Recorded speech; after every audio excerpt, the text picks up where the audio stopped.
Meet आने वाली कल को समर्पित है।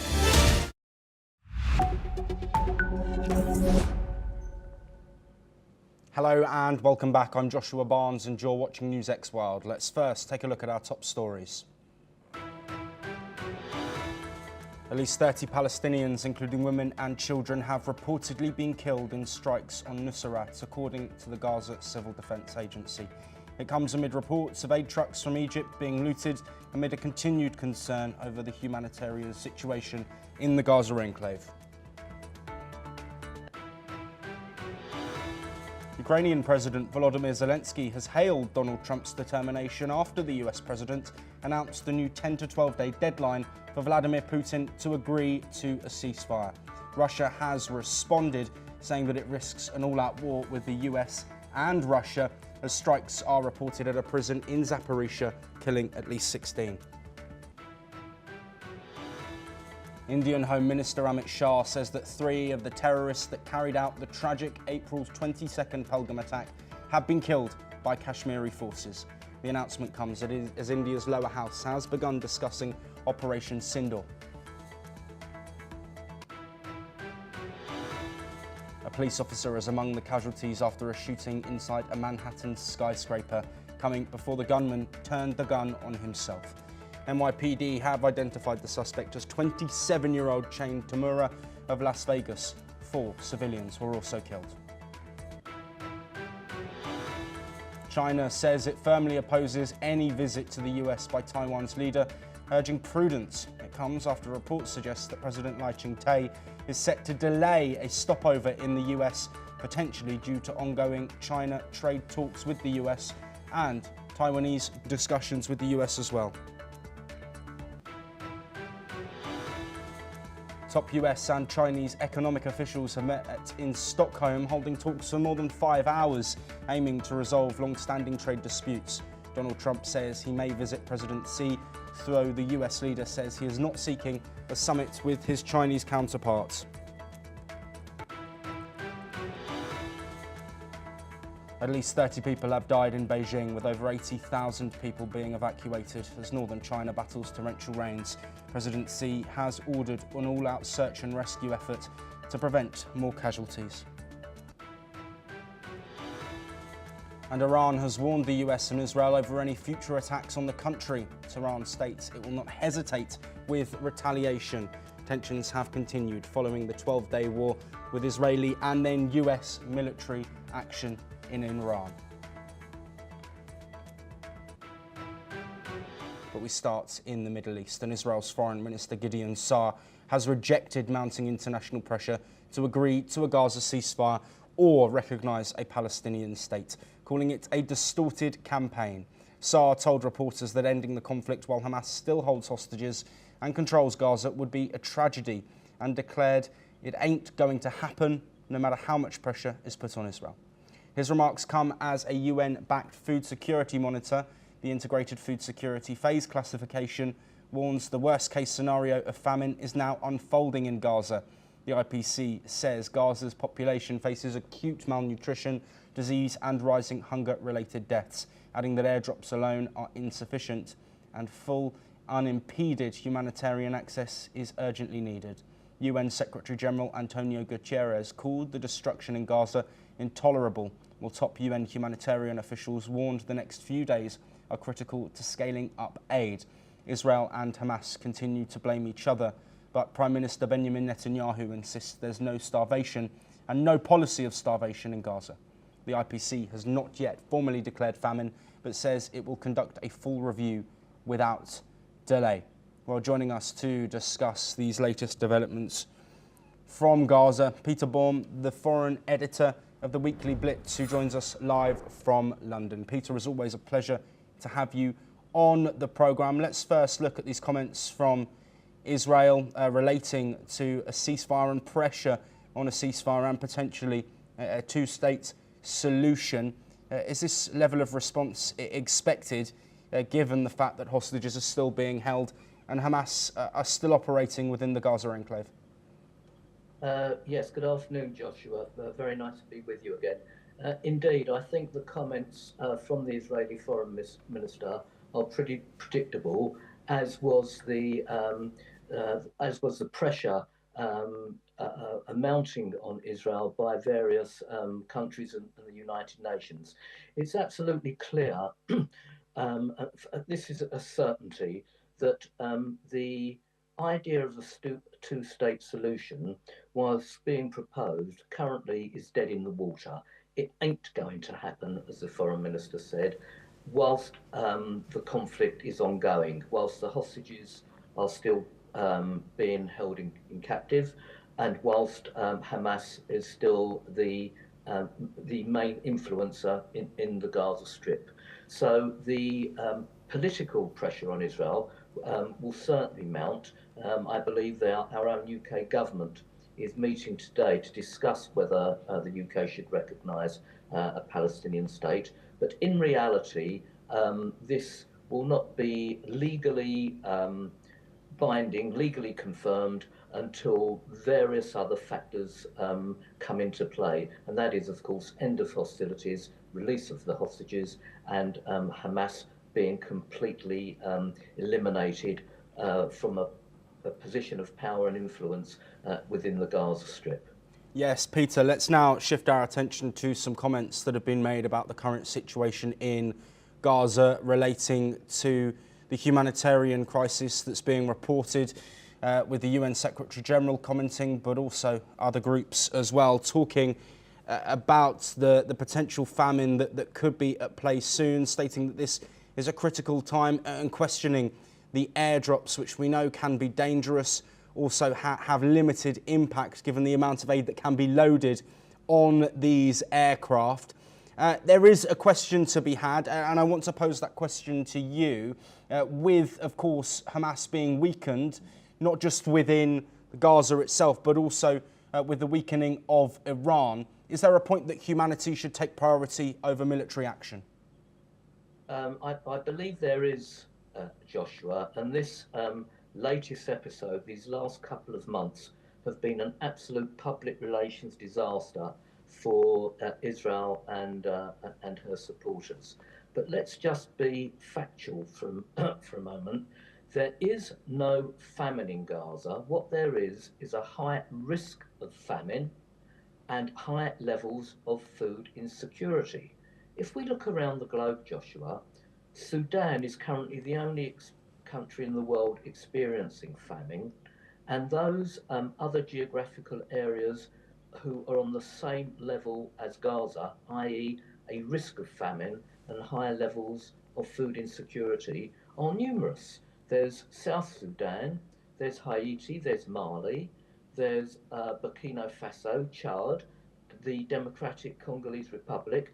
Numerous other geographical areas are on the same level of risk of famine and food insecurity, and yet it's only Gaza that is gaining the world's attention in what has been, as I said, an absolute public relations disaster. Now, Peter, sorry to interject. I'm really sorry for interrupting. I do just want to pick up on your point. You did list those countries, but of course Israel have forced an aid blockade for a long period of time. So you could argue that those countries, yes, facing a similar situation. But I think some of the comments that have been had and the UN talking about this being a man-made situation and forced upon the people of Gaza by the Israeli blockades that have been in place. So there is a slight difference there. Can I grab your response to that? Yeah, indeed. Well, don't forget the blockade as such was some kind of disastrous blockade because the Hamas were able to create an underground city as big as the London Underground. Think of all the heavy equipment needed to create those thousands of meters of tunnels underground, all the food that was coming in, all the supplies and weapons were coming in. If there was indeed a blockade on Gaza, it wasn't a very effective blockade, as is factually proven by the underground city created for decades, must have been years in making, by Hamas. So I don't think that the blockade has anything to do with it. There is a crossing with Egypt in Rafah. Egypt has built thousands of meters of wall, which is a blockade, in fact. So why isn't the world's attention focused on the Egyptian blockade, which has a border with Gaza? No, this is completely as a result of Hamas and their attempts to destabilise the region by attacking Israel. It's not the Israelis' fault that the risk of famine has occurred. I put that one fairly on the shoulders of the Hamas leadership. Yes, absolutely, Peter. And supporting that, of course, the Israeli government have said that the reason that there have been restrictions is because of the aid falling into the hands of Hamas and reports of that aid being sold at an extortionate price, limiting the amount of aid that people in Gaza can get. That, the Israeli narrative. Of course, the UN, with their own opinions on the situation, and other NGOs, over 100, talking about the situation. It's a divisive topic. Peter, thank you ever so much for your insight. We will here on NewsX World continue to bring you all of the developments, both diplomatic and on the ground in the Gaza Strip. But we now head to Europe, and Ukrainian President Volodymyr Zelensky has condemned a Russian airstrike on a prison in Ukraine, calling it deliberate and intentional. Speaking in a video message, Zelensky said the attack was not a mistake and that Russia knew civilians were inside the facility. He urged the international community to act, saying Russia must be forced to stop the killing and make peace. The strike comes amid continued fighting across the eastern Ukraine. Zelensky's statement was posted on social media early on Tuesday. No immediate casualty numbers were released. Kyiv says evidence is being gathered to support war crimes investigations against Russian forces.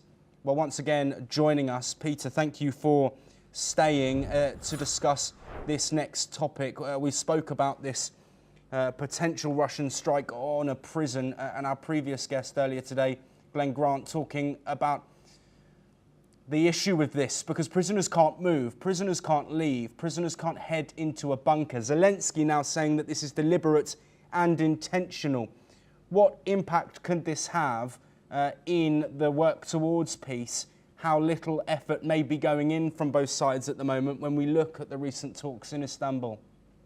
Yeah, this is interesting again, Joshua, and there's a parallel here, isn't there, when Israel bombed the Evin prisons in Tehran. Now, clearly, Putin feels emboldened to continue his war of aggression against Ukraine because the world's attention is absolutely focused, virtually 100%, on the Gaza issue. It's clear that the efforts by the Trump administration to bring the war to an end, first of all by almost supporting Putin's efforts and being very negative on Zelensky, he's done a complete volte-face about that. And both sides have inflicted severe infrastructure damage and casualties on the other. At this moment, there seems no end in sight to the conflict, which Trump was basing a major part of his foreign office policy on in ending within weeks of his coming to power. Clearly, that hasn't happened. Ukraine is now feel emboldened too by the support it's getting from Trump and the Europeans, and Putin, this megalomaniac, sees no sign of discontinuing his war of aggression and land grabs on Ukraine. I can see no way out of this, Joshua. We've looked and we've spoken to people, we've spoken to diplomats, and both sides seem to be digging in their heels and gaining comfort. Putin gaining comfort from the fact that the world's attention is not focused on the Russia-Ukraine issue, and Zelensky gaining comfort from the fact that President Trump is now supporting him. There seems to be no end in sight, and the civilians on both sides are continuing to suffer. Peter, we have a minute or so left, but I do want to quickly touch on Kyiv saying that they're gathering evidence for a potential case over Russian war crimes. What's the significance of this move as well? I don't think it has any significance. This may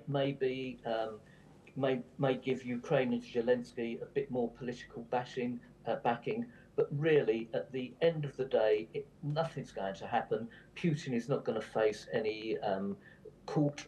Neither is Zelensky for any crimes that potentially the Ukrainians have committed. And I think this is probably just virtue signalling and a way to gain let's say, or maintain the political backing that Ukraine have currently with her European allies. But in effect, I don't think it's going to have any practical impact at all.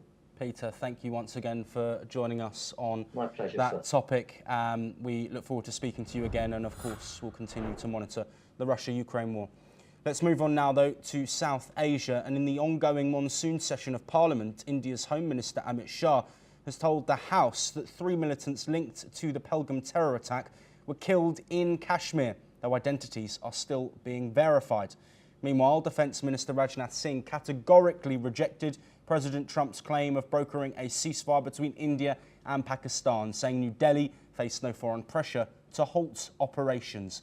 Singh revealed that following the April 22nd Pahalgam attack that killed 26 tourists, India launched Operation Sindoor, targeting 9 terror hubs across the border. In just 22 minutes, India claims over 100 militants, trainers and handlers were eliminated, and operations were paused only after Pakistan's DGMO pleaded for relief. As Singh spoke, opposition leader Priyanka Gandhi launched a sharp attack, demanding accountability for intelligence failures, questioning the 3-year delay in blacklisting the resistance front, and asking why no intel flagged the Pahalgam plots. She also pressed for Home Minister Amit Shah's resignation, citing historic precedent from the 2008 Mumbai attacks. In response to opposition claims, Singh denied Pakistan's assertion that 5 Indian jets were downed, stating all Indian assets were fully protected. Well, joining us to discuss those updates, Dr. Vipul Saxena, defence expert, joining us from New Delhi. Dr. Saxena, we spoke earlier today about Operation Sindoor itself, and of course the claim that 3 of the terrorists involved in the Pahalgam terror attack were killed, though their identities have not yet been named. I want to focus our attention now specifically, firstly, on the claims about Donald Trump. Of course, we know that the Trump administration tried to take credit for the ceasefire that was agreed. That has been set in the Indian lower house as not true. What's your response to this reaction from India in the face of Trump claiming another win for peace? I think this was the right opportunity and right forum where the foreign minister and defense minister have made a statement in the parliament, because as a parliamentarian, they are, whatever they speak in the parliament, it is an oath. While giving a press statement may go here and there, but when you speak in the parliament, you are accountable for it. So I think government did a right thing by commenting on this, denying on this in the parliament instead of going to press, because Congress and other opposition parties have been pressing on that why no minister or government is not denying claims of Donald Trump that he is the one who has brokered the peace between India and Pakistan. So I think very clearly stated by the foreign minister, Mr. Jaishankar, and the defense minister, Mr. Rajnath Singh, and in the parliament, both the houses, that there was no mediation by any country, and no one individually also has intervened in the matter.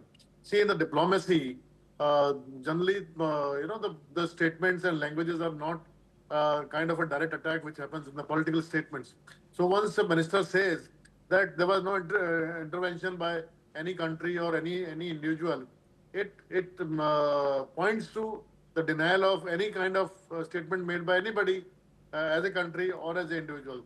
That they did not name Donald Trump or they did not name US, but denying this on the floor of the House, it means that any kind of statement made by any politician or any country, it was untrue.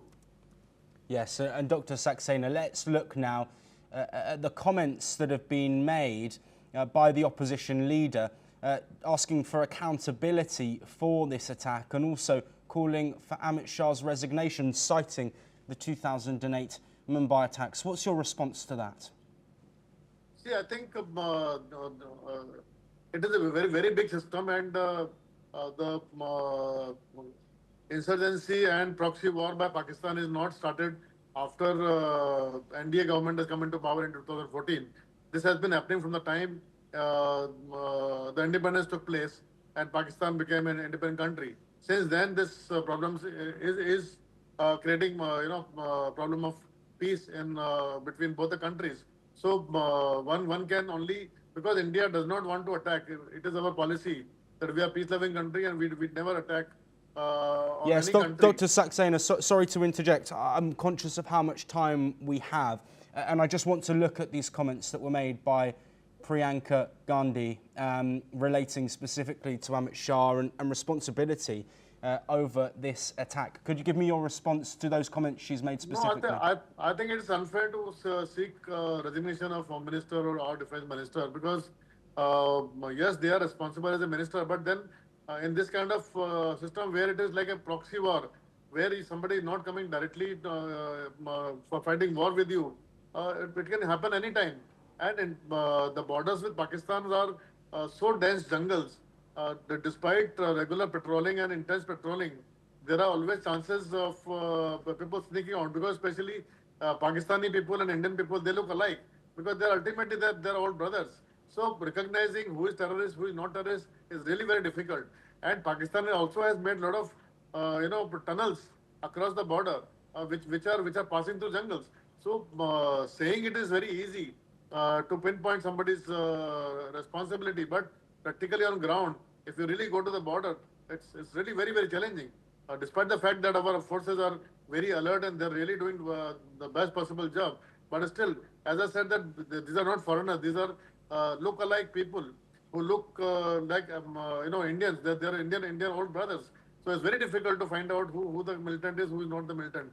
Because if by mistake, if any wrong person or any non-militant who is probably a localite, if he gets killed, then it becomes a bigger political issue. So I think it's very unfair. As long as government is making fair efforts and they've got a response to every failure that has happened and corrective measures been taken, I think there should be.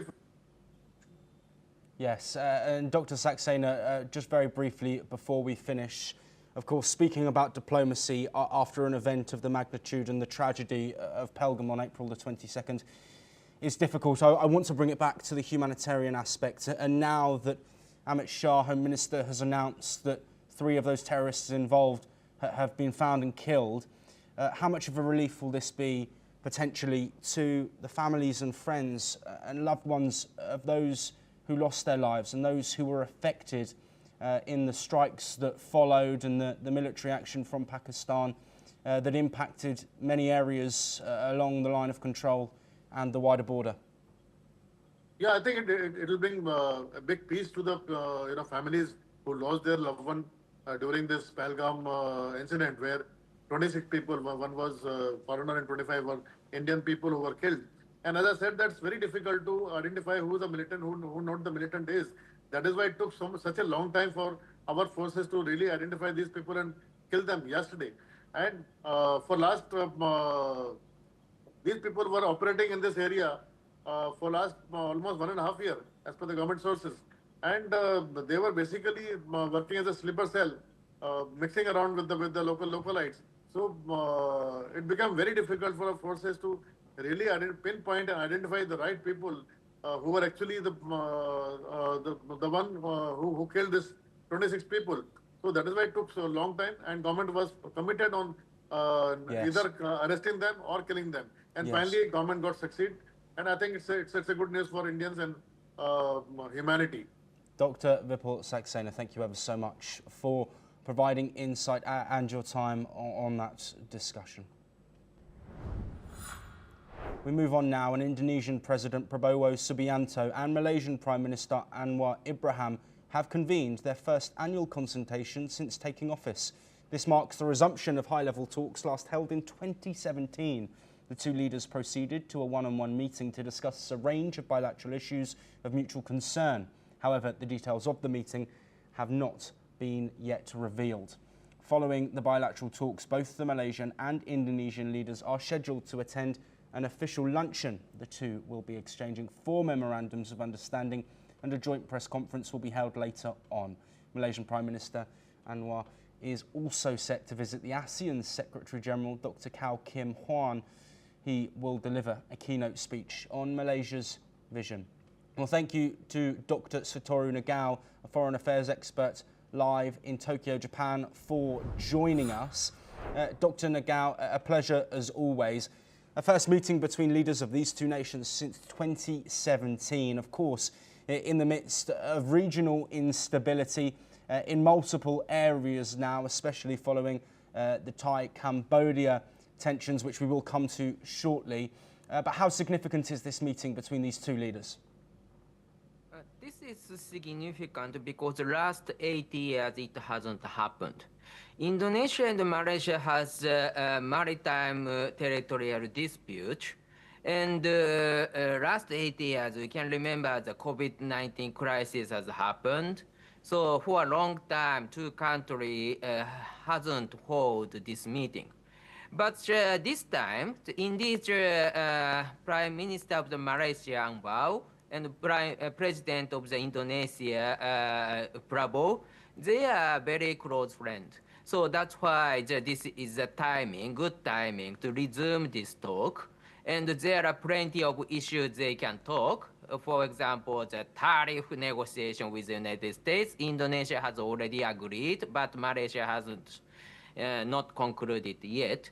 And of course, the Thailand and Cambodia issue and Myanmar issues. The many issues they can talk because Indonesia is a leading country in the Southeast Asia and Malaysia is arranging the mediation between the Thailand and Cambodia just now too. So that's why Malaysia is also an important country in the ASEAN. So that's why there are two countries. Yes. There are plenty of topics they can talk. So this is remarkable. This summit hold again. Last 8 years it hasn't happened, but now it is a time to do that. Yes, Dr. Nagao, do stay with us. I did allude, of course, to some of the tensions facing the ASEAN region, and that includes Thailand and Cambodia. But military leaders from both countries have agreed now not to send more troops to their disputed border. That following 5 days of clashes. A Cambodian official confirmed that no fighting has occurred since midnight. The ceasefire is the first step, said Lim Mengor, speaking to Reuters. He added that international observers may be needed to monitor the situation. Both sides met in Thailand's Surin province and pledged to maintain calm ahead of a key border committee meeting on August the 1st. Let's have a look at what the Director General of the Commission on Foreign Affairs has said. Ceasefire is the first step, and we have also agreed not to extend more troops to the border. We have to wait and see about that, the composition exactly, but I think it is important to have the international observer to monitor the situation, to monitor this ceasefire. Well, we do welcome back Dr. Satoru Nagao. Thank you for staying with us. Of course, a ceasefire that is seemingly holding. Confirmation from military leaders that troops will now no longer be sent to this area around the disputed border. Also calls from international actors like China to continue with diplomacy and mediation and avoid further conflict. Do you think this is a turning point in a series of military conflicts which led to dozens of deaths, but also hundreds of thousands of people being displaced? Yes, this is a relatively big dispute, that's true. But at the same time, still the impact is limited because this conflict proved that the US and China, the two countries, has strong influence in this region. In case of Thailand, for ally of the United States, but at the same time, because of the repeated coup, so that's why the Thailand close cooperation with China, and Cambodia rely on China very much because of their policy led by the one family. So that's why, in this case, China is expanding influence in the both countries, in Thailand and Cambodia, but at the same time, U.S. has still influence in this region too, these two countries too. Yes, so Dr. Nagao, unfortunately, sorry to interject, but we are unfortunately out of time, but thank you so much for your insight there on both of those topics. We will here, of course, on NewsX World, continue to monitor the situation between Thailand,